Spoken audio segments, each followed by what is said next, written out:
Hi, my name is Adirayo. I'm a Maryville University student. Today we're gonna be conducting a skin and abdominal examination on you today. Okay. Okay. Before we start, I will have you tell me your name and your date of birth. 9989. Thank you. So I will have you read the disclosure. I will wash my hands and I will do a 360-degree scan of the room. Okay. Okay.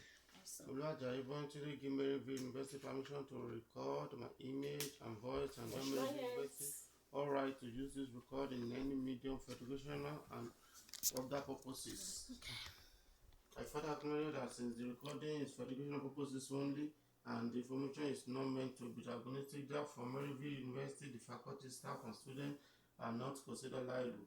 The recording will be deleted by the student in any of their devices as soon as it has been reviewed and graded by the instructor. All right. Thank you so much. So let me fix this. All right, so now we may now begin the exam. I'll be starting with the skin. So I'll be checking for the skin to make sure there are no dryness. So I'm checking for the moisture, there are no diaphoresis. Then I'm also checking for the temperature of the skin. So, and also lesions. I'm checking for lesions and I can see there are no lesions on the skin. And the skin is warm to touch both on the lower and the upper extremity, and there are no extreme dryness. Okay, so I'm gonna be inspecting and palpating the hair and also the scalp. So checking for the texture, the distribution of the hair for any lesions, and I can see the scalp is good. The hair is not brittle, so everything looks good, equally distributed. So I will have you, then I'm gonna be checking the nails. So on both upper extremity and the lower extremity for any cyanosis or clubbing.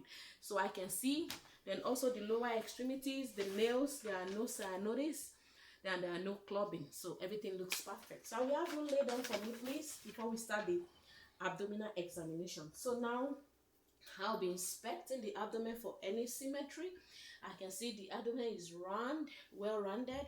Then for any for the characteristics, then for any pulsation in the aorta, then for any abdominal movement, any bulging, any striae or any scar, I can see in this case everything looks good. Then now we go ahead now and auscultate. The reason why we auscultate before we percuss, it's because if we percuss before auscultating, then the bowel sounds already will be activated. So it's gonna lead to a false result. So now I'll go ahead and auscultate over the 4 quadrants of the abdomen. Okay, starting with the right upper quadrant. So I'm gonna listen for bowel sounds, and it should be between, the number is between 5 to 35 times per minute. Then also the lower side, the right lower quadrant. Good. And for us to actually know if a bowel sound is absent, we have to check for 5 minutes. Okay, and this is the left upper quadrant. Good. Also the lower upper quadrant.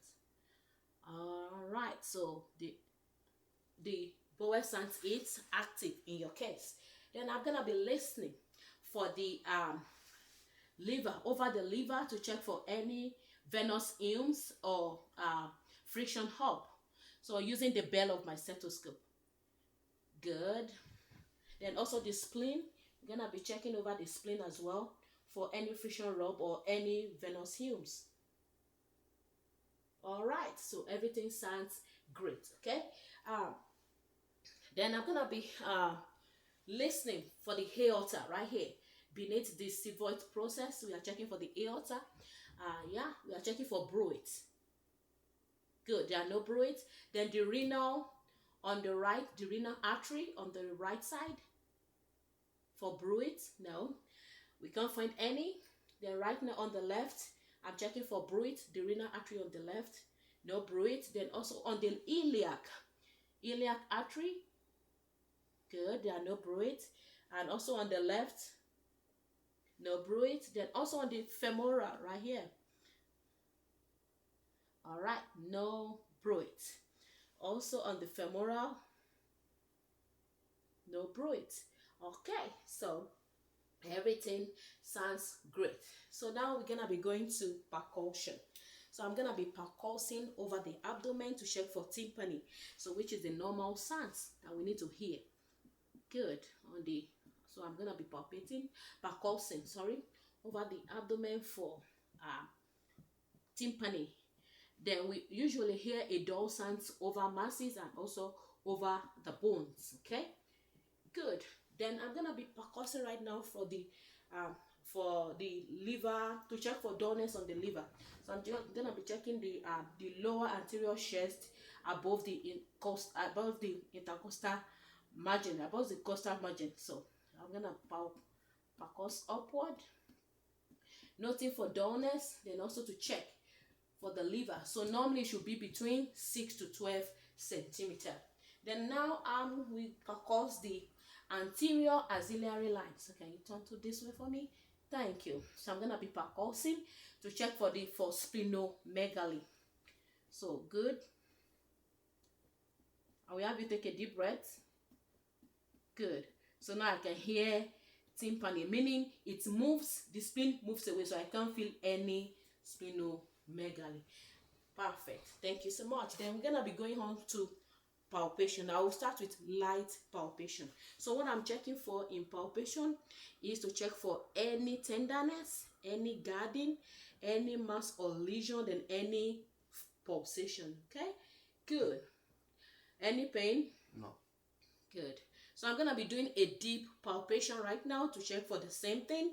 So let me palpate right now. Any pain? No. Good. All right, then I'm gonna be palpating the liver edge. Okay, right now I'm gonna palpate down. Good. So this is the liver edge, palpating over the liver edge. Good. So any pain? No. Awesome. So we have you take a deep breath right now. A deep breath. Good. Any pain? No. So that's the Murphy sign. Okay, which checks for cholecystitis. Any issues with gallbladder, so that's what the Murphy sign does. So now I'm gonna be checking now for the McBurney's point, which is the point between the umbilicus and the anterior superior iliac spine. So it is mid 1/3 between it, so which is right here. This is the McBurney's point. Any pain on the side? No. Good. So next we're gonna check the Rovsing sign. So when I press down on the lower part, so there should be a rebound tenderness, or there should be if it is if appendicitis is actually going on, then there should be a referred pain. The pain will radiate to the right side. So any pain on the right side now? Any pain on the right side? Good. So meaning right now there are no signs of appendicitis. So I'm gonna be checking the psoas sign. Then I will put my hand right here. Can you move your hand towards resistance? Good. Any pain? No. Good. Perfect. So there are no appendicitis. psoas signs is negative. So I'm gonna be doing the obturator sign, which also tests for appendicitis. So now I will have you raise your leg for me. Good. I'll move it flexion and also lateral rotation. Any pain? No. Good. So perfect. There are no pain. Then I'm gonna be checking for the CVA tenderness. I will have you sit for me, please. Good. Yeah, this one is kind of hard to do. So this is checking for any pyelonephritis. Any pain? No. Are you sure? Good. Any pain on this side too? No. Good. So there are no pyelonephritis or any kidney issue at this time. So this concludes our examination. Thank you for your participation.